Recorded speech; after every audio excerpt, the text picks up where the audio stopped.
Bonjour, ça fait un certain temps qu'on ne s'était pas vu et c'est normal, car j'étais sur un autre projet, à savoir l'écriture et la sortie de mon livre, qui s'intitule Un certain temps et qui vient de sortir aux éditions Artaudance.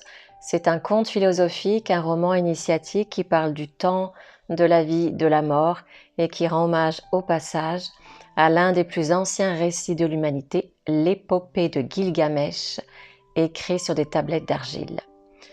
Aujourd'hui, je vais vous lire le prologue pour vous présenter les personnages, la situation. Je vous montre un petit peu quand même la quatrième de couverture avec une ziggourate, un temple sumérien d'ancienne Mésopotamie et la fleur de lotus qui symbolise la sagesse et la spiritualité de ce livre. Tout commence dans ce prologue sur une petite île des Caraïbes. À tout de suite. Tout de suite, le prologue pour vous donner envie d'en savoir plus. En ce temps-là, sur cette petite île perdue des Caraïbes, la vie était merveilleuse comme peut l'être celle d'un enfant aimé et choyé par ses deux parents. Et lorsque tout va bien dans le meilleur des mondes, on n'a à se plaindre de rien.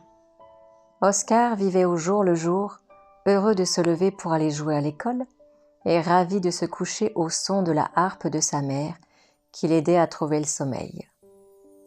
Les cascades de notes mélodieuses s'élevaient jusqu'au plafond de sa chambre, s'y attardaient un instant avant de virevolter jusqu'à la moustiquaire, la traverser et continuer leurs ascensions jusqu'aux nuages.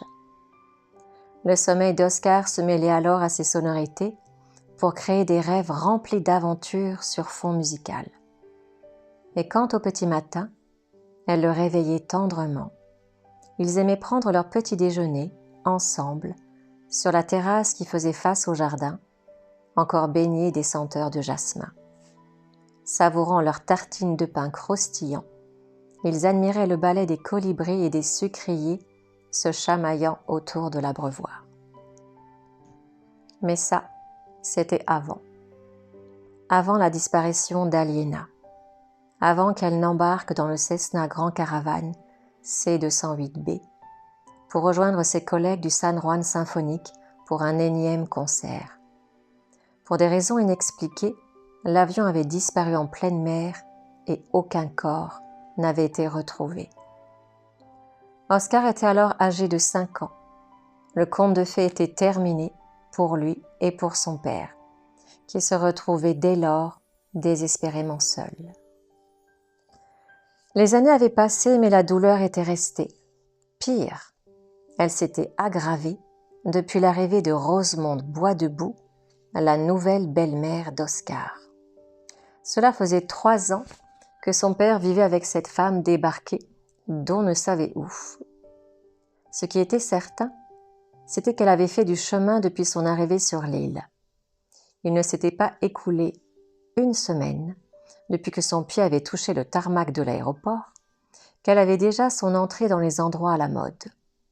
Ces lieux étaient peu nombreux, puisque l'île d'Obalahu ne faisait que 40 km², à peine un rocher au milieu de l'océan.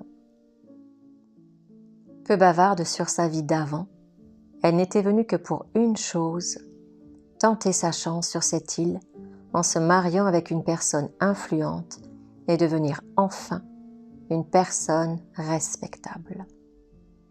Elle se mit donc à fréquenter les quelques cérémonies officielles, inaugurations et autres événements, n'oubliant pas de sortir les armes pour se faire remarquer.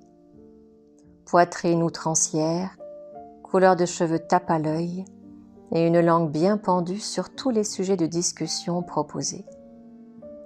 C'est lors d'un festival de musique, et bien qu'elle ne connût aucune note, si ce n'était celle qu'elle poussait en voyant une araignée, qu'elle fit la connaissance du père d'Oscar, Céleste Robinson. Il était le premier adjoint au maire, autant dire qu'il était un homme introduit et bien placé pour faire entendre ses requêtes et revendications, ou plutôt celles de sa nouvelle compagne. Il était de plus en plus difficile pour Oscar de supporter les facéties de sa belle-mère, et elle les siennes. régnait un étrange statu quo, une guerre froide entre les deux belligérants, qui préféraient la plupart du temps s'ignorer. Mais Oscar gardait tapi au fond de lui l'espoir de pouvoir changer le cours des choses, retrouver sa mère, et ainsi fait, se débarrasser de sa belle-mère. Plus qu'une gageure, cela semblait plutôt relever du miracle.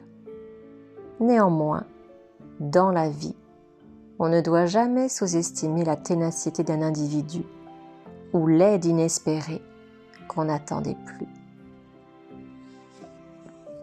Bientôt, le chapitre 1 de la première partie. Alors, ça vous a plu ? Je vous lirai bientôt le premier chapitre. En attendant, vous trouverez en description le lien vers la boutique de l'éditrice. Et je vous dis donc à bientôt.